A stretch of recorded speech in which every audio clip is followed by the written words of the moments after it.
Okay, so the megafauna were gone. We're back in the early colonists in North America. That meant we had to use other resources more intensively, and the first one we turned to here was fish. We had a lot of salmon in the rivers, and that turned out to be a really good deal. It's a little more technologically complicated than hunting big game. You got to come up with like woven nets, so you had to master fiber technologies. You had to develop like Leicester spears, fishing hooks, and hand dip nets and weirs. Things get a little more complicated, but you still have food. You still have a good source of protein and fat. Another thing that happened was we know that the intense use of root vegetables began about 6,000 years ago, not long after the megafauna died. We'll look over some of the native root vegetables later. And because they were fishermen, they also started being sedentary. If your food comes up the river, it makes sense for you to just stay on the river and wait for them instead of being nomadic. With sedentism comes all kinds of other things. Societies become more complex. You start to get more elaborate rituals. I think it's interesting that we think of civilization as a... I can give my daughter. Okay. I'll be right back. As a gradual progression up. Well, that's not what history tells us. In the Americas, the peak of their civilization actually occurred long before we got here. And when we met them, they were on the decline already before diseases. It was correlated with environmental changes. So these people lived sustainably for 7,000 years. We committed the original sin of knocking out the megafauna, but for 7,000 years, the system that they developed after that worked great. And we're still conflicting this about these people and how they live. I think we no longer think of them as like brutish savages. That's no longer politically correct, but I think we still think of them as being kind of poor, and that's an undesirable lifestyle. None of us could live that way. It's just too terrible. It's just too uncomfortable. But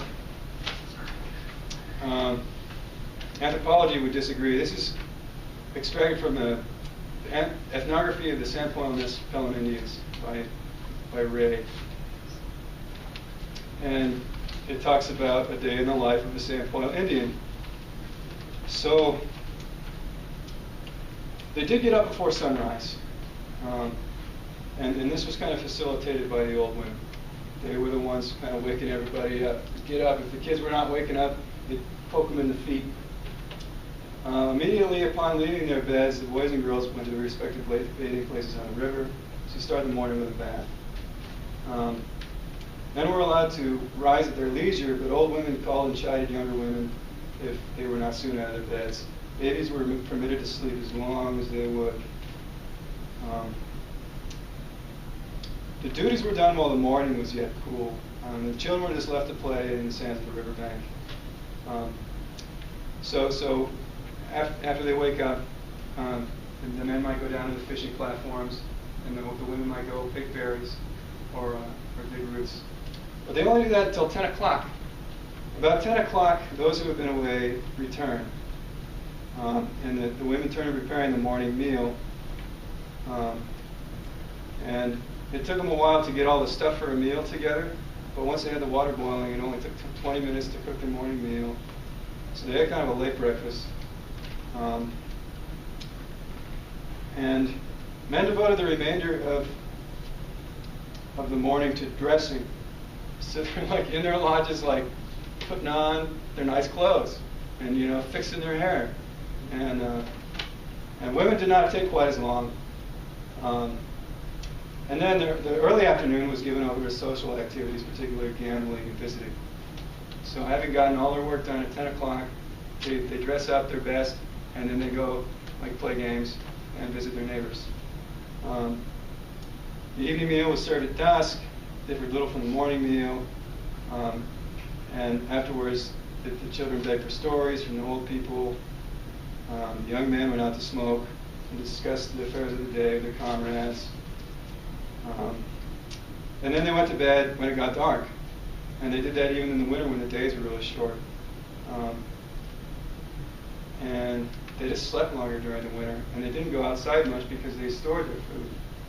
The men had kind of these fun hunting trips that were a lot like our hunting trips in that they weren't absolutely necessary because they had stores of salmon, but they would make these expeditions, and it was some of the only times that they were actually like out in the wild, like the way that we picture the Native Americans were. Otherwise, they're just chilling in their homes. They didn't have to be outside if they didn't want to be. Otherwise, they spent the day mainly indoors, smoking and chatting. And there are a few household tasks to do, like you got to shovel the snow off your lodge, and smoking, storytelling. And if you still think there are poor people, listen to a list of their pastimes. They were gambling. They played a form of hockey on the ground with sticks. They had marathons, like up to 12 miles of races. They had wrestling events. They had weightlifting competitions, gymnastics, swimming competitions, and different kinds of hoop games. They spent a lot of their time traveling, visiting. They had these big winter dances in the wintertime, and where they devoted entire days just to dancing and doing ceremonial things. They had professional gamblers, like people who spent their entire time just going from village to village and gambling, and they're actually highly respected, a good gambler. They had professional shamans who were in charge of like spiritual medical things, and they also had professional storytellers. So a guy that makes his living by going to your house, telling stories to your kids, and you feed him dinner. He's good to go.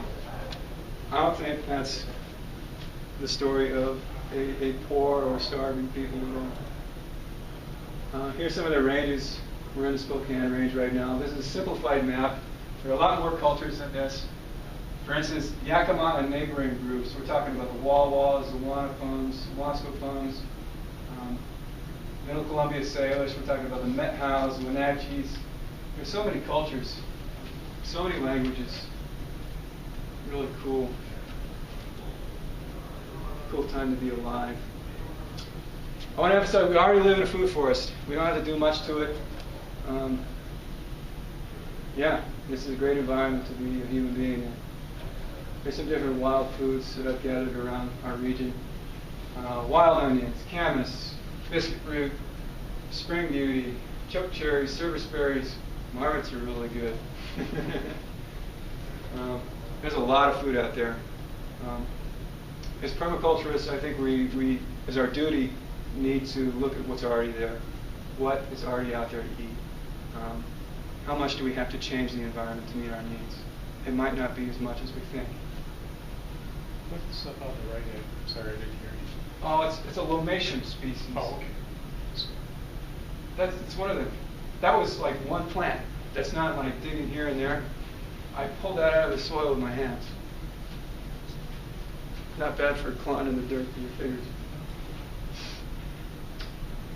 Marshall Solins wrote a paper in the 60s called The Original Affluent Society, talking about how hunter-gatherers are actually a lot better off than we are today. And this is my kind of spin on that, is how hunter-gatherers are like rich people. So both groups like to wear fancy furs, animal products. They like to line their cars with leather, and they might have ivory, pretty common for your typical hunter-gatherer. Rich people, eat a lot of nice and lean meat. They have barbecues, grass-fed beef. That was our birthright as human beings until just a few thousand years ago. Rich people, they like to shop at Whole Foods. They eat all organic. They eat as many varied plant species as they can. They like to eat exotic things like, goji berries, and that was the hunter-gatherers too. Except they didn't have to pay big bucks for it. Rich people like to spend a lot of time vacationing and lounging and just chilling out. And as we learned, hunter-gatherers are all about that too. Rich people like to do rigorous exercise outdoors. They like to go skiing. They like biking, running. Hunter-gatherers are doing that anyway. Rich people have control of huge tracts of land. So did hunter-gatherers. What I think is really interesting is that the wealthy also have a similar birth rate and demographic to hunter-gatherers. That we know from modern cultures that when people become more affluent, they tend to have fewer children and to invest more time and energy raising those children. It's a better use of their resources to invest more energy in fewer children. And that's the same thing we find in hunter-gatherer societies who could not afford big families like early agriculturalists could. To a farmer, more kids means more work, means more power and status. To a hunter-gatherer, more kids is just dumb. They had a lot of different cultural and chemical ways of regulating their birth rate.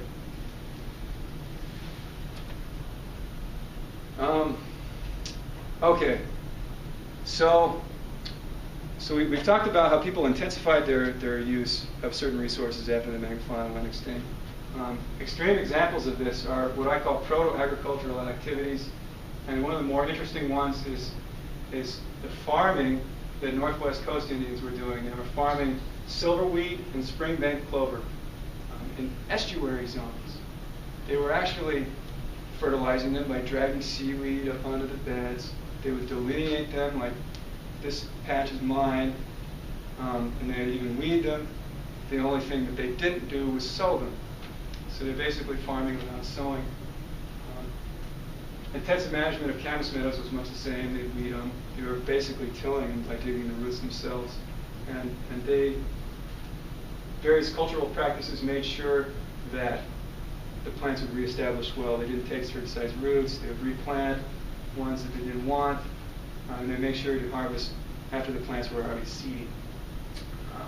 Owens Valley in California, they had a kind of agriculture, or they had irrigation without agriculture. They were irrigating wild plants, which I think is kind of cool.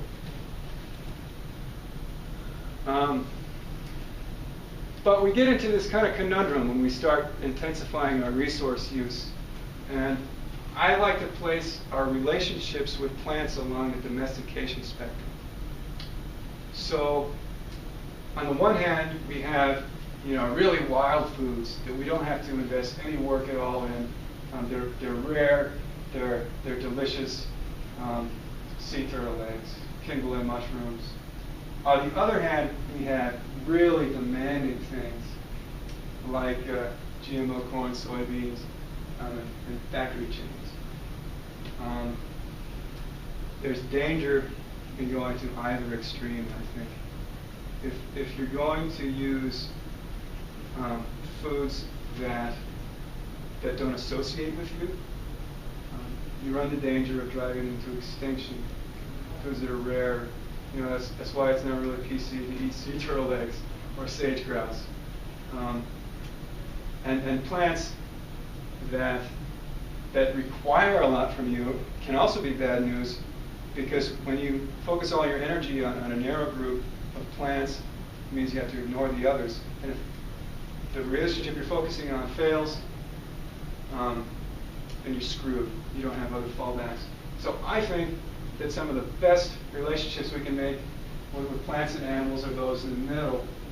Animals that kind of need us, animals that can benefit from our existence, and we can have a kind of a mutual relationship with them, but not be too dependent on us.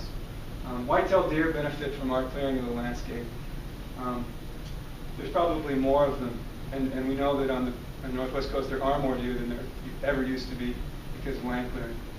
But if the deer didn't have us, they'd do all right, because fire and other natural processes would make smaller, more widely spaced clearings.